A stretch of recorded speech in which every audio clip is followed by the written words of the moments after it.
Gentlelady yields back. The gentleman from Tennessee, Mr. Ogles, is now recognized for 5 minutes.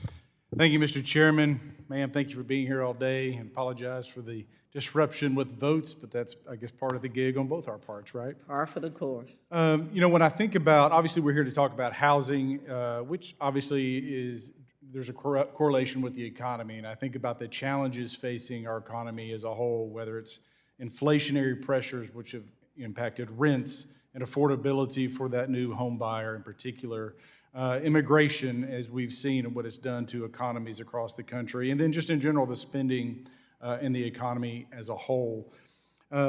My colleagues have touched on this a little bit, but I'd like to continue with the topic the illegal immigration surge, and we have record numbers coming across the border. Whether you agree or disagree with that doesn't matter. That's really not the purpose of this hearing. But has the surge of individuals coming into this country had an impact or plagued the housing market at all from your perspective? I'm sure that in certain communities, absolutely it has. Yes, ma'am. Well, specifically, the Biden administration's American Rescue Plan added $5 billion in additional emergency housing vouchers to the $80 billion Congress had previously allocated in prior COVID relief legislation. HUD changed the program participation requirements so that illegal aliens could receive HUD vouchers that can be used to subsidize rent and forestall foreclosures. Is allowing illegal aliens to use federal housing vouchers really going to fix the housing crisis for Americans? First off, that is not true. It is not accurate. Okay. So what we'll do is we'll follow up on that in writing and look for a response in the coming days, if that would be sufficient. That's fine. Yes, ma'am. Well, I would argue that as we look at, take Nashville, for example, that between 2019 and 2022, the number of people that became homeless for the first time increased by 75%, according to the Metro Homeless Impact Division, their data.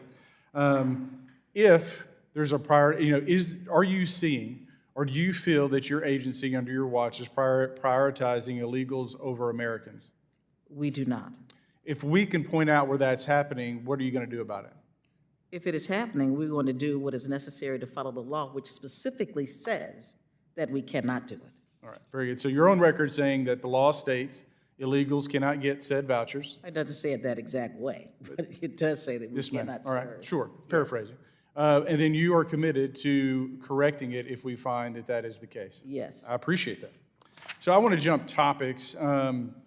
So the GSEs, again, more of a Treasury issue, but do you think the conservatorship of the GSEs has had an impact on the availability or pricing of the market, if you will, and its impact on rents and mortgages?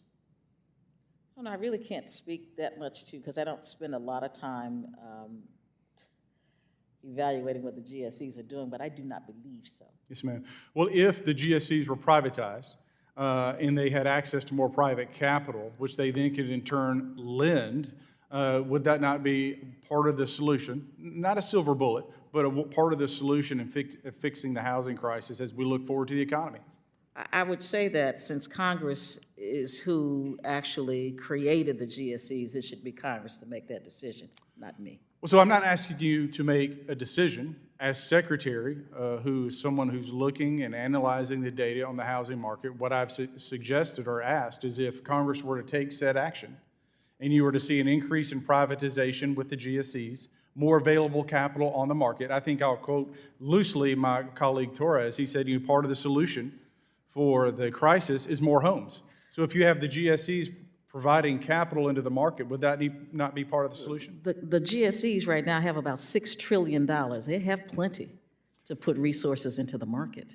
Well, I think the ability when they're privatized and the nimbleness and the nature of who and when they can loan changes. I don't know that much about how the GSEs operate. I'm just saying to you that there are resources there now for them to do the lending that we need to have done. Yes, ma'am. And so if we find impediments, again, with the GSEs as it relates to HUD, and there's a correlation there, we will certainly reach out, and I appreciate your time. That'd be great. Mr. Chairman, I yield back. Gentleman yields back. We have now concluded with all of our members. I would like to ask unanimous consent to enter into the record the HUD OIG Priority Open Recommendations Report for fiscal year '24 from January 2024, and note the item on page 6, quote, "Improvements are needed